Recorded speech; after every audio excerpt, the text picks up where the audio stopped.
take that off. You're not a soldier anymore, old man. You're just playing dress-up now." The words echoed across the food court like a slap. They came from a mall security guard, mid-30s, posture straight like he practiced it in front of a mirror, not in any field of battle. His voice carried not just authority, but the smug arrogance of someone too young to understand silence and too shallow to recognize sacrifice. Luther Myles stood motionless. He wasn't confused, he wasn't frail, and he sure as hell wasn't playing dress-up. He wore his army dress uniform with quiet pride, not for show, not for sympathy, but because it was Veterans Day, and the mall had advertised an open event honoring local veterans. But the moment Luther entered, every eye turned, not in admiration, not in gratitude, but discomfort. He was black, old, in uniform, and to some, that combination didn't belong anymore. The guard stepped closer. "You hear me? This ain't no costume party. People are starting to feel weird with you walking around like that." Luther raised his chin slightly. "It's Veterans Day. I came to see the exhibit. I fought in Vietnam. 21 years of service." The guard scoffed. "Yeah? Well, I fought traffic to get here. Doesn't mean I wear a police uniform and march around. Look, I don't want to call the real cops, but I will." Across the food court, people were watching. A few whispered. Some pointed. No one intervened. Luther didn't argue. He didn't have the breath to waste on ignorance. But his hand, the one holding his cane, gripped a little tighter. Behind him, the display that the mall had proudly promoted stood untouched. A row of glass cases holding photos, medals, and old combat boots. He had fought beside some of the men in those photos. One of the boots, he recognized the tag. Staff Sergeant Ramon Ellis. Killed in action, 1970. Luther had zipped the bag himself. But none of that mattered now. He moved slowly toward an empty bench and sat down. A nearby couple took one look at him and moved away, whispering under their breath. In his coat pocket was a folded photo. He took it out, hands steady. 4 soldiers, covered in mud, laughing.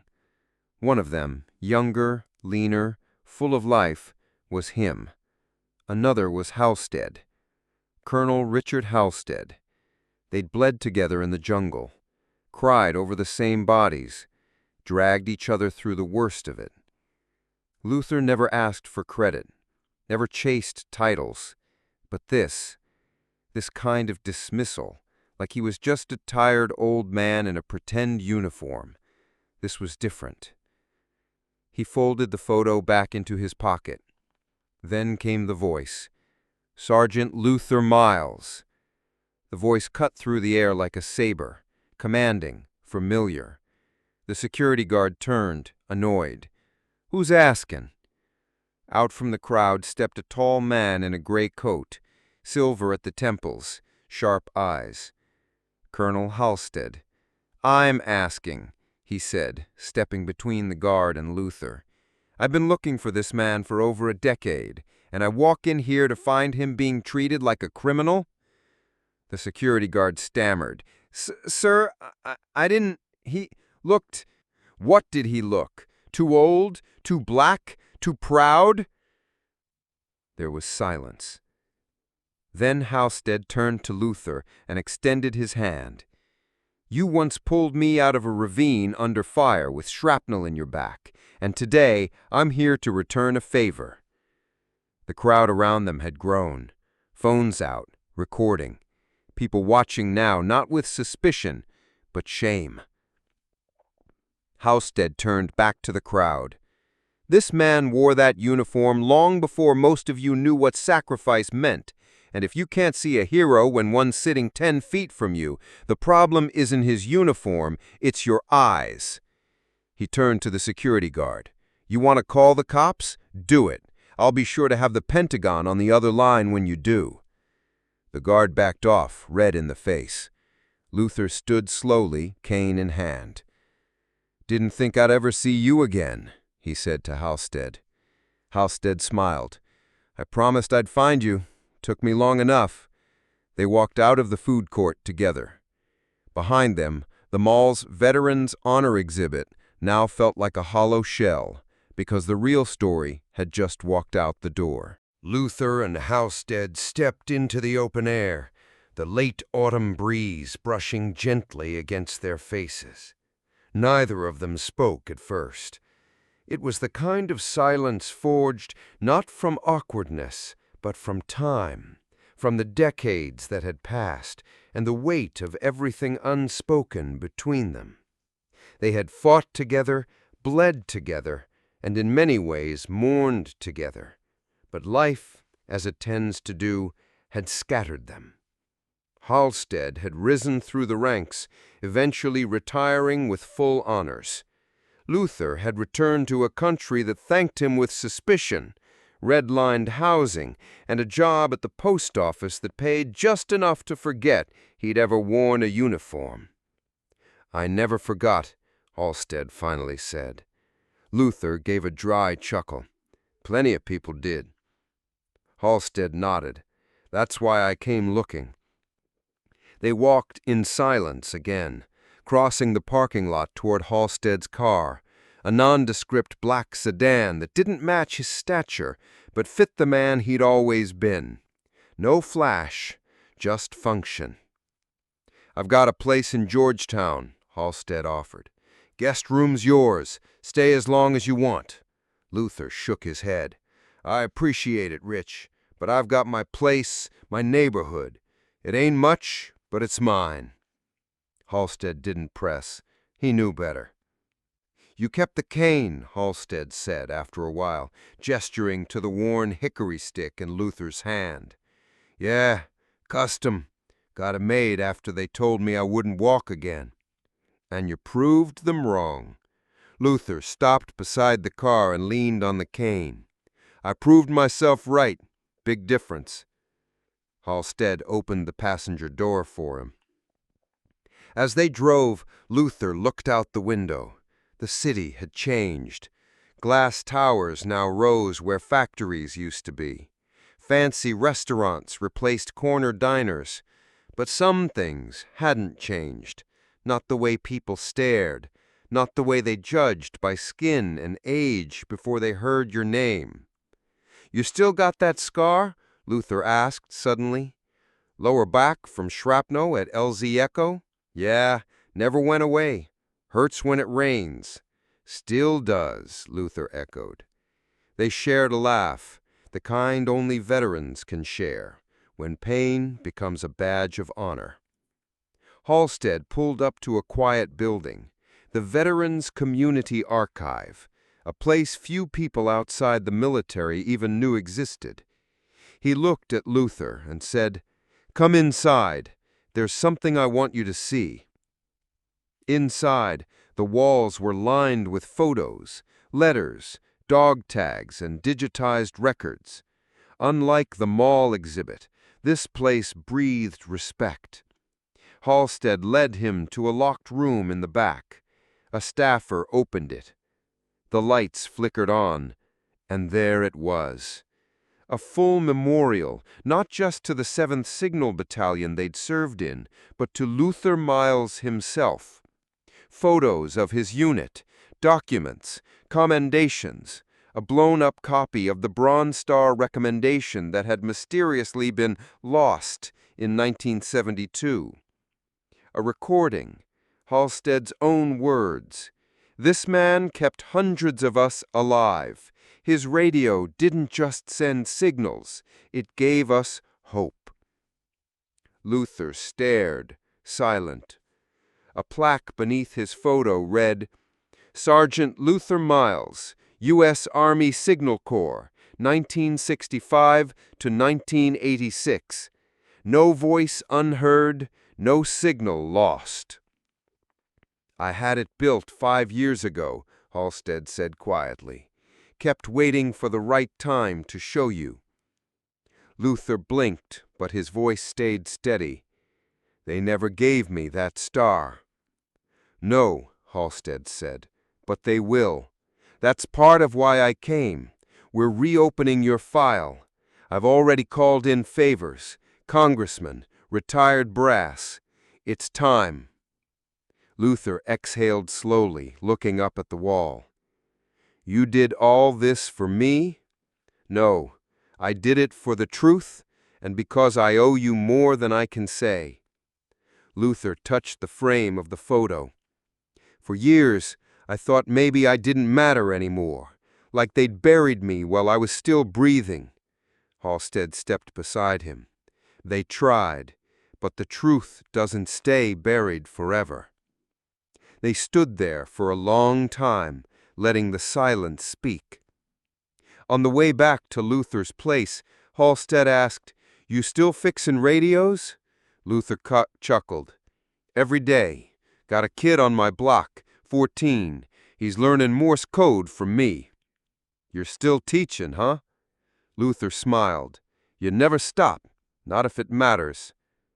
Halstead pulled up to the small brick house on the corner. Luther got out slowly. "You sure you don't want to come with me to the Hill next week?" Halstead asked. "They're going to hear your name whether you speak or not." Luther considered it. Then he nodded. "Yeah, maybe it's time they listen." The halls of Capitol Hill buzzed with usual indifference, a rhythm Luther had never witnessed firsthand. He adjusted the cuffs of his flannel shirt beneath the borrowed blazer Halstead had insisted he wear. The building was grand, yes, but its polished floors and clean lines felt sterile to a man who had spent most of his life navigating overgrown jungles and cracked sidewalks. Still, he walked tall, not because the building demanded it, but because his story did. Halstead walked beside him, military posture intact despite the years. A congressional aide, all pressed khakis and artificial cheer, greeted them at the committee room entrance. "Colonel Halstead, welcome back, and this must be Sergeant Myles." Luther nodded politely. Inside, the hearing room was colder than the air outside. Rows of seats, raised dais, microphones perched like sentries. The kind of place where truth sometimes waited its turn behind procedure. A representative from the House Committee on Veterans Affairs leaned over his mic. "Mr. Myles, this isn't about politics. We just want the facts." Luther raised an eyebrow. "That's all I've ever had."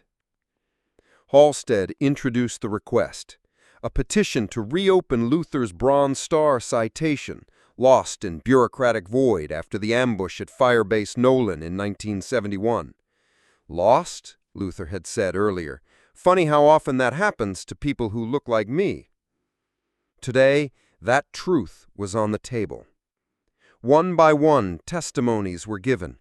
Halstead, 2 surviving members of their unit flown in at Halstead's request, even a former Pentagon archivist who admitted on record that several award recommendations had been misplaced during a transition between administrations. But it wasn't until Luther stood that the room changed. No podium, no prepared speech, just a quiet man with a cane and a worn notebook. "I never wanted a medal.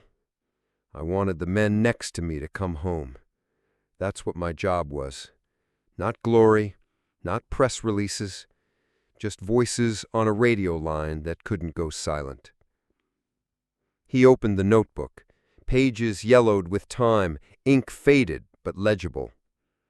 "This," he said, holding it up, "is where I lived for years. Coordinates, call signs, last words." He read a line. "Echo Tango 6, fire support inbound." Another. "Vulture 3, you hold tight. Evac en route." Then he paused, hand steady. "And here," he said softly, "was my own note. LT down, dragging him 800 yards under fire. Signal weak. Don't stop calling." Silence. Even the aide stopped typing. That lieutenant was Halstead. I wasn't thinking about awards. I was thinking about breathing. A congresswoman, herself a veteran, cleared her throat. "Mr. Myles, some argue this is decades too late." Luther didn't flinch. "The war never ended for some of us. You just stopped seeing it." Then came the moment.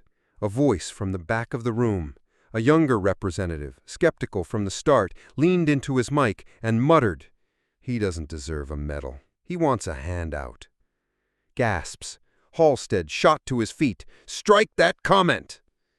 But Luther raised a hand.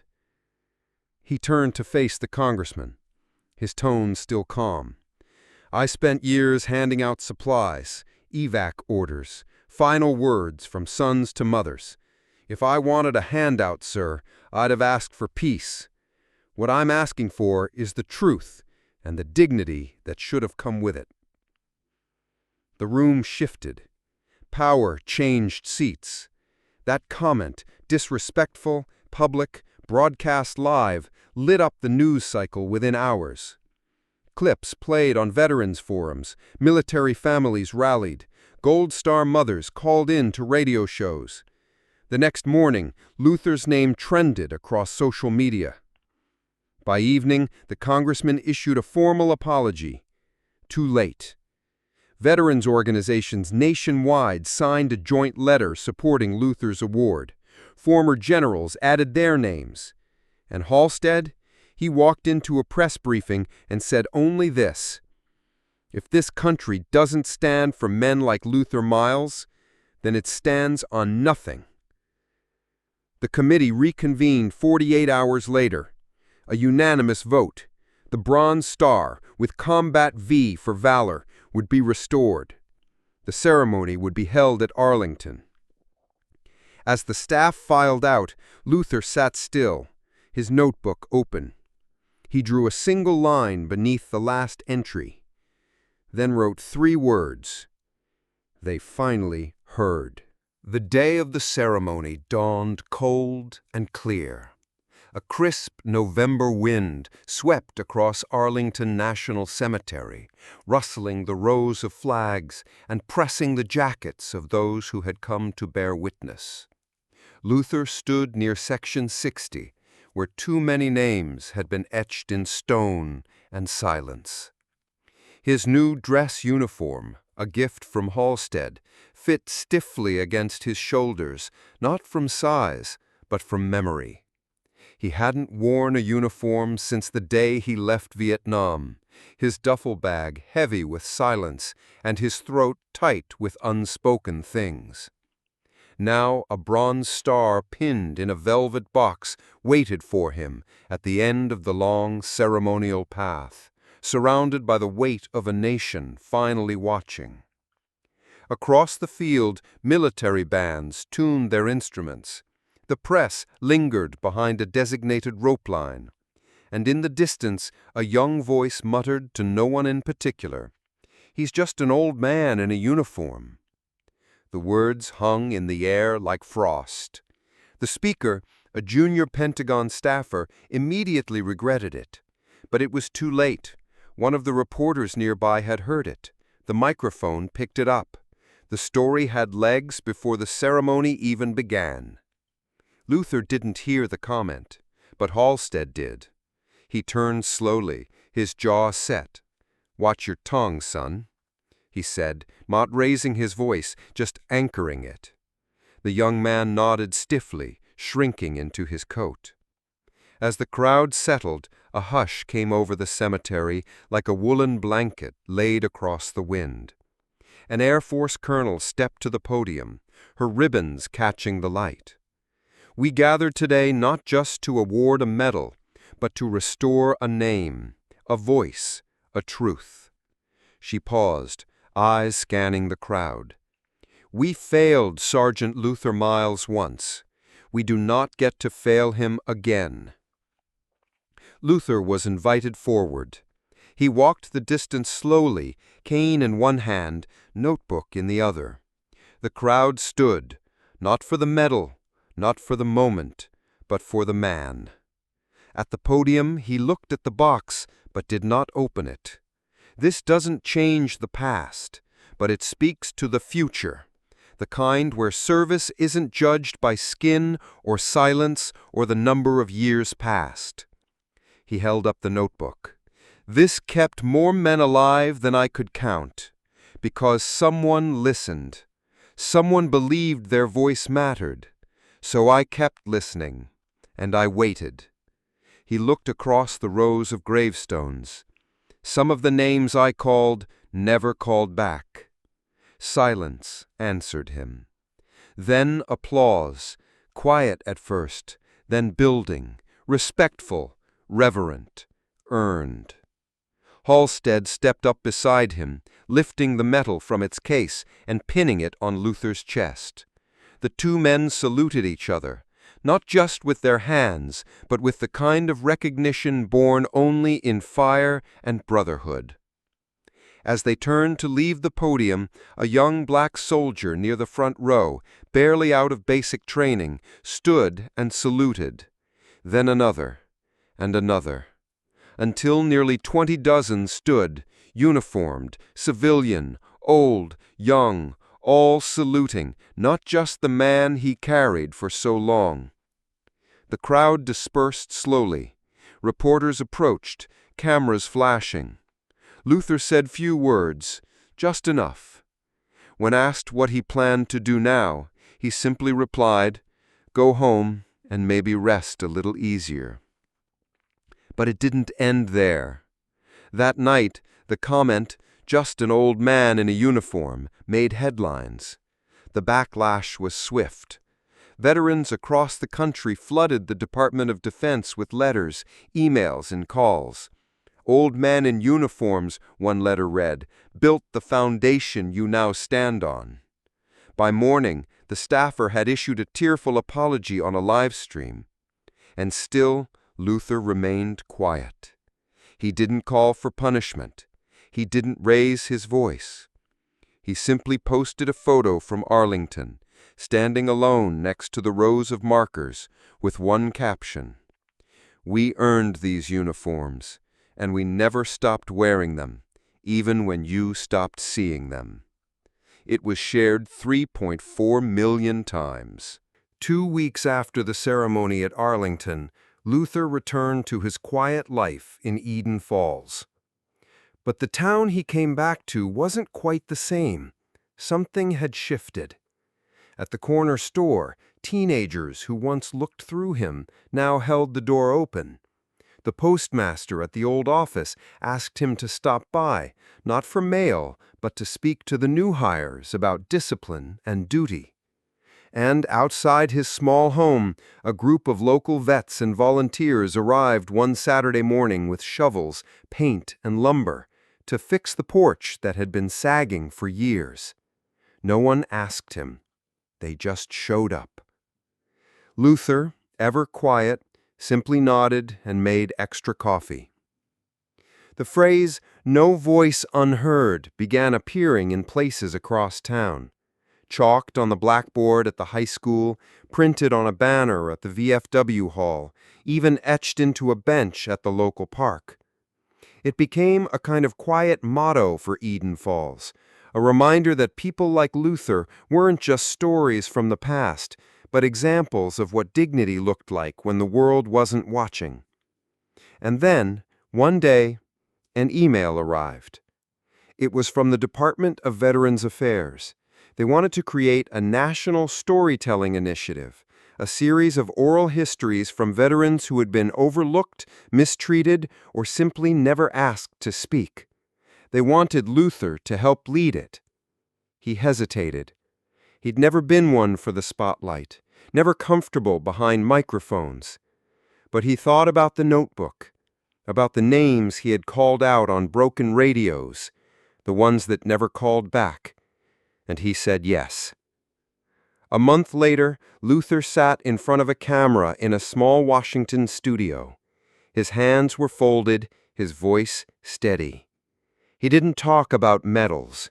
He talked about mud, about loss, about radios that went silent too soon. And then He said something that would go viral in less than 24 hours. You don't honor service by standing up at parades.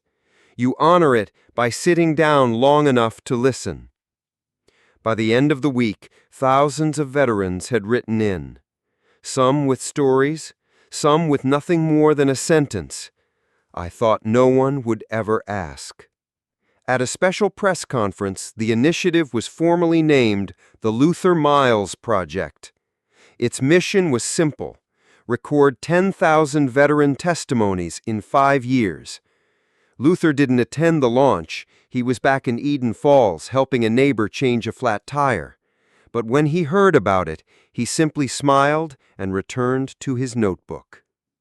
One morning, months later, Luther received a package. Inside was a plaque from the Secretary of Defense. Engraved were 5 words: "No voice unheard, no more." It now hangs in the Eden Falls Library next to a display of photos: Luther in Vietnam, Luther at Arlington, Luther fixing a radio in his garage. And beside that, a wall of handwritten notes from local students, veterans, even strangers. Because of you, I told my dad I was proud of him. You made me see my grandfather differently. You reminded us to listen. On the first anniversary of his Bronze Star ceremony, the town of Eden Falls held a modest event at the town hall.